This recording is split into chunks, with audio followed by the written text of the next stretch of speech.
दो अनावेशित वस्तुओं को जब हम एक दूसरे से रगड़ते हैं तो रगड़ने पर होता क्या है कि इलेक्ट्रॉन एक वस्तु से दूसरी वस्तु में स्थानांतरित हो जाते हैं, और इलेक्ट्रॉन के स्थानांतरित हो जाने की वजह से दोनों वस्तुओं पर विपरीत प्रकृति का आवेश उत्पन्न हो जाता है। किस तरह से वो मैं आपको समझा देता हूं। यह है मेरे पास पहली उदासीन वस्तु और यह है मेरे पास दूसरी उदासीन वस्तु।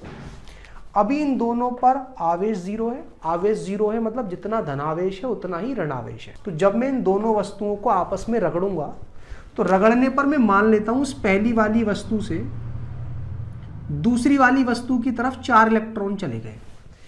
रगड़ने से पहले की कंडीशन बता देता हूं। मान लो ये उदासीन है तो अगर इस पर 18 प्रोटॉन है तो 18 ही इलेक्ट्रॉन होने चाहिए, तभी तो नेट आवेश जीरो आएगा। और मान लो अगर इस पर 14 प्रोटॉन है तो 14 ही इलेक्ट्रॉन होने चाहिए, तब इस पर आवेश जीरो आएगा। ये वैसे ही मैंने मान लिया है। अब जब मैंने इन दोनों को रगड़ा तो इलेक्ट्रॉन इससे इसमें चले गए। क्लियर। अब इसने क्या करा, 4 इलेक्ट्रॉन जब पहली वस्तु से दूसरी वस्तु पर चले गए तो यहां इलेक्ट्रॉन अब कितने बचेंगे, 14 इलेक्ट्रॉन, और यहां पर कितने हो जाएंगे, 18 इलेक्ट्रॉन। अब आप ध्यान से देखना कि 18 प्रोटॉन का चार्ज कितना होता है, एक का मैंने बताया था प्लस का ई, तो 18 का हो जाएगा प्लस का 18 ई। 14 इलेक्ट्रॉन का चार्ज एक का था माइनस का ई, 14 का कितना हो जाएगा, माइनस का 14 ई। और अगर आप दोनों को जोड़ोगे तो उस पर नेट आवेश कितना आ जाएगा, प्लस का 4 ई। तो आप देख पा रहे होंगे कि जिस वस्तु से इलेक्ट्रॉन गए उस पर कैसा आया, धनावेश। यहां आप देखोगे 14 प्रोटॉन का आवेश प्लस का 14 ई, 18 इलेक्ट्रॉन का आवेश अब कितना होगा, माइनस का 18 ई। तो उस पर कितना चार्ज आ जाएगा, माइनस का 4 ई। और जिसने वो इलेक्ट्रॉन लिए उस पर कैसा आवेश आता है, ऋण आवेश।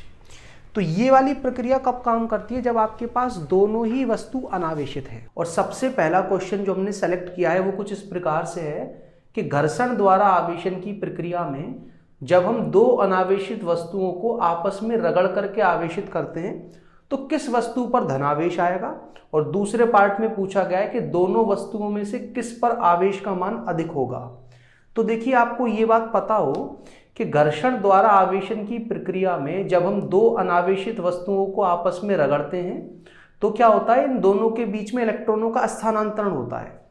जो वस्तु इलेक्ट्रॉन लूज कर देती है या इलेक्ट्रॉन त्याग देती है उस पर आ जाता है धनावेश, और जो वस्तु इलेक्ट्रॉन ग्रहण करती है उस पर आ जाता है ऋणावेश। अब पहले पार्ट में हमसे ये पूछा गया है कि किस वस्तु पर धनावेश आएगा, तो धनावेश उस वस्तु पर आएगा जो इलेक्ट्रॉन त्यागेगी, और इलेक्ट्रॉन वो वस्तु त्यागती है जिसके लिए कार्यफलन का मान, जिसे इंग्लिश में वर्क फंक्शन कहते हैं, वो कम होगा।